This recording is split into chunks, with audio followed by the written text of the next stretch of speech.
సత్యం నిజంగానే పువ్వును కోస్తే చెట్టు ఆనందపడుతుందంటవా? కోసేటోడిని బట్టి చెట్టు కూడా నచ్చాలే కదా. ఓహో.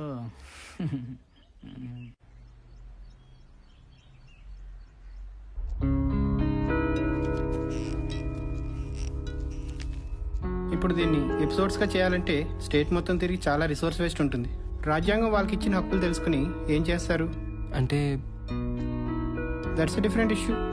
మన ఇన్వెస్ట్మెంట్కి ఏ ట్రాన్స్మిషన్ క్యాలిక్యులేట్ చేస్తే మొత్తం వర్కౌట్ కాదు.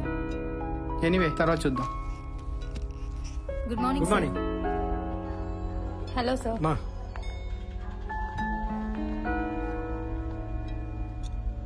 ఇప్పుడు అర్థమైందా? జర్నలిజాన్ని కిరాణా కొట్టు స్థాయి వ్యాపారానికి ఎలా గుడ్ తీసుకొచ్చారు? Morning sir. నన్ను లోపల పిలిచి ఏం చెప్పాడు తెలుసా? జర్నలిజానికి సోషలిజానికి కన్ఫ్యూజ్ కావద్దని చెప్పాడు. కొంచెమైనా సోషల్ కాన్షియస్నెస్ లేకుండా జర్నలిజం ఏంటి సార్? ఆయన అన్నదానిలో తప్పులేదురా. సోషలిజం అదొక భ్రమరా. మహా అయితే అని పెదవుల్లోనూ మనం తాగే టీ కప్పుల్లోనూ ఉంది.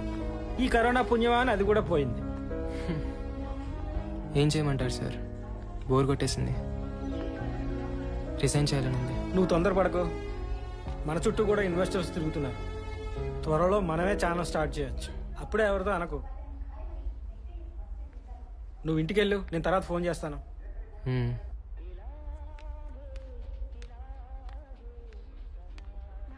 ఓకేనా?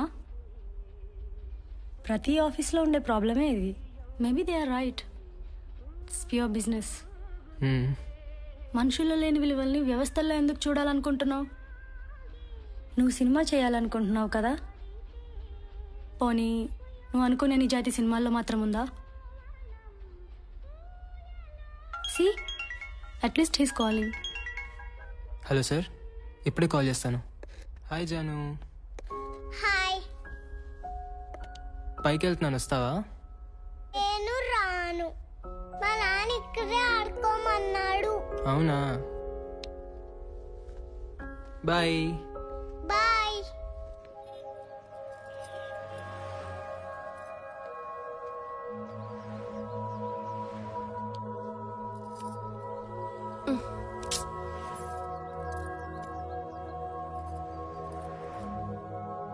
ఎవరో వచ్చారు. వాడే పోతలే. వెళ్ళని. అరే చెప్తే అర్థం కదా. వాడే పోతలే. అరే సిగ్గులేదా నీకు అసలు? 301 ఫ్లాట్కి నా దగ్గరనే ఉంది, వెళ్ళు, వస్తా.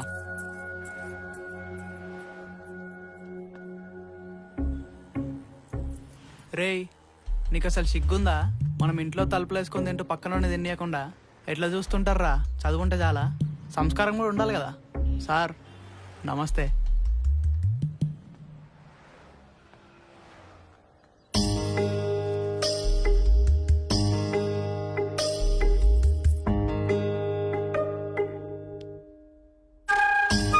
ఏంటి ఎన్ని రోజులు ఇలా దొంగచాటుగా? ఏం చేద్దాం? పెళ్లి చేసుకుందాం.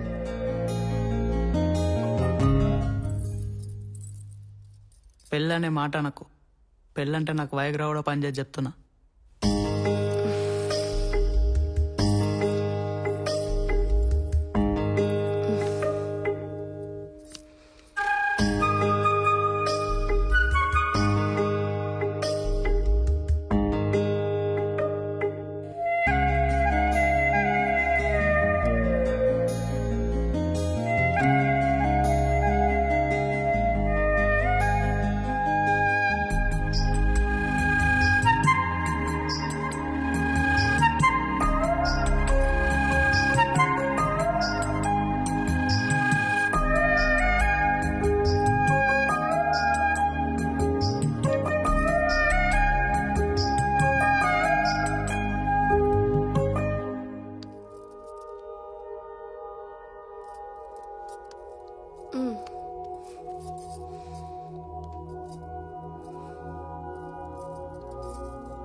ఎందుకే మాట్లాడితే పెళ్ళాలు అయిపోవాలనుకుంటారు?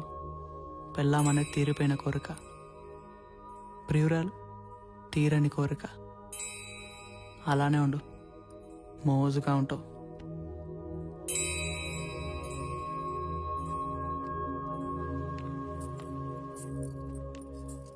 నాన్న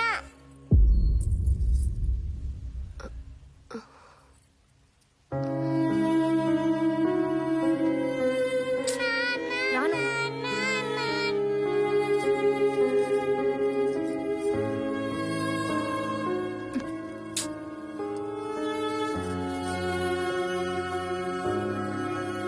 ఇప్పుడు ఏం చేద్దాం?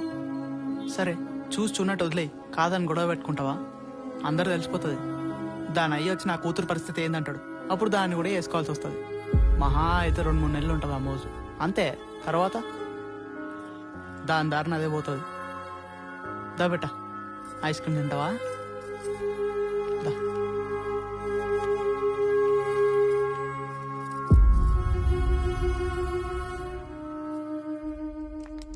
దివ్య, మీ నాన్న వచ్చారు.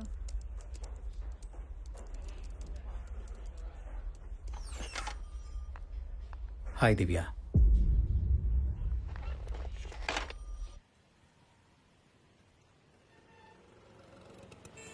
ఒకసారి ఇంటికి వస్తావా? అమ్మ నిన్ను చూడాలనుకుంటుంది. అమ్మ చిన్నప్పుడే పోయింది. మీ రెండో భార్య అని చెప్పండి. పోనీ అలాగే అనుకో. తన చివరి క్షణాల్లో ఉంది, ఫైనల్ స్టేజ్ ఆఫ్ క్యాన్సర్. తను ఎప్పుడు పోతుందో తెలీదు. నిన్ను కలవడం తన ఆఖరి కోరిక.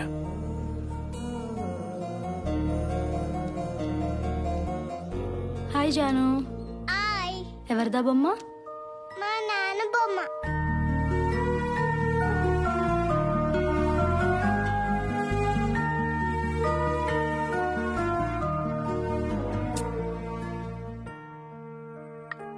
ఒక మనిషిని నువ్వు చిన్నప్పటి నుంచి ద్వేషించి తన చివరి క్షణాల్లో నేను చూడాలని కోరుకుంటే ఏం చేస్తావు? చివరి క్షణాలు అంటున్నావు కదా, చూడటానికి వెళ్తాను. అయితే రేపు మా నాన్నింటికి వెళ్దాం, వస్తావా? హ్మ్.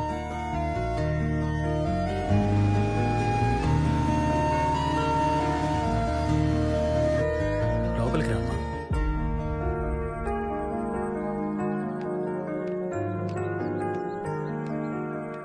ఇంక చాలు. దివ్య, ఎలా ఉన్నావు?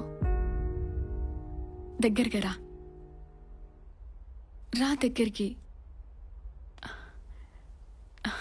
కూర్చో. చిన్నప్పటి నుంచి నేను ఎంత దగ్గరికి తెచ్చుకోవాలని ప్రయత్నించినా కుదరలేదు. మాతో పాటు వచ్చి ఉండొచ్చుగా దివ్య. తెలియక తప్పులు చాలా చేస్తాం, కానీ చివరికి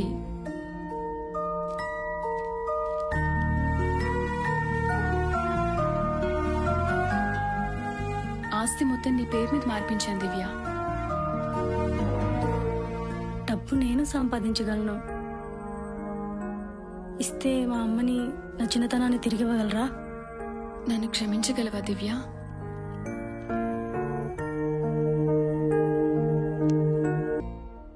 ప్రతి కథకి ఓ జస్టిఫికేషన్ ఉంటుంది దివ్య.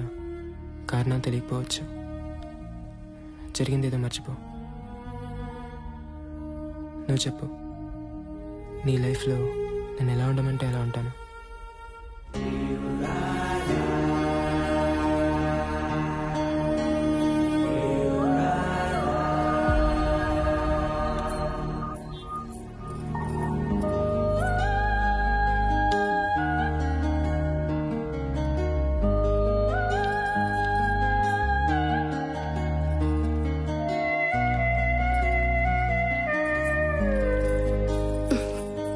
ఏంటి?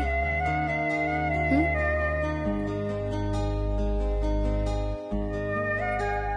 బాగుంది. మా ఆవిడ కనుగొన్నా